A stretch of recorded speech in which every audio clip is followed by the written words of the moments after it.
Sallallahu ala Muhammad, sallallahu alaihi. Baginda adalah orang paling adil yang mengajar manusia mengenai hukum. Semua yang baginda lakukan semata-mata kerana takutkan Allah Subhanahu wa taala. Baginda tidak mahu menghadapi kepayahan ketika menghadapi sakratul maut. Jika baginda mengalami kesakitan ketika sakratul maut, sedangkan baginda berusaha menghindarinya, ini kan pula kita yang hanya manusia biasa. Kita sepatutnya mengikuti sepenuhnya hukum-hukum di dalam Al-Quran dan Sunnah, bukan mensia-siakannya. Ini supaya kita tidak dipersoalkan di akhirat mengenai perbuatan itu. Sebagai manusia yang bijak dan berakal, semoga kita mengambil iktibar dan pengajaran dari Rasulullah SAW. Para sahabat berasa sangat gembira ketika melihat kesihatan Rasulullah SAW bertambah baik, sehingga Umar Al-Khattab radhiyallahu anhu dan Ali bin Abi Talib radhiyallahu anhu meninggalkan baginda bagi melaksanakan urusan mereka.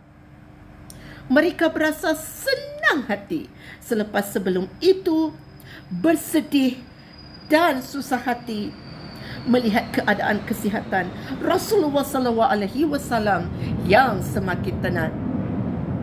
Kemudian Rasulullah SAW kembali ke rumah Aisyah rahimakumullah dengan rasa gembira dan bahagia melihat suasana masjid yang penuh dengan para sahabat yang masing-masing begitu rindu dan cintakan baginda.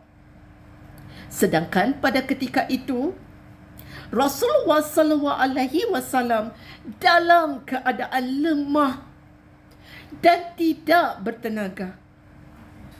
Aisyah rahimakumullah memandang Rasulullah SAW yang dicintainya dengan penuh rasa hormat dan kasihan kerana baginda begitu lemah dan lesu akibat menanggung kesakitan. Aisyah rahimakumullah sanggup melakukan apa saja untuk Rasulullah SAW jika itu dapat mengembalikan kesihatan dan kehidupan baginda. Namun kewafatan baginda adalah takdir Allah yang harus diterima.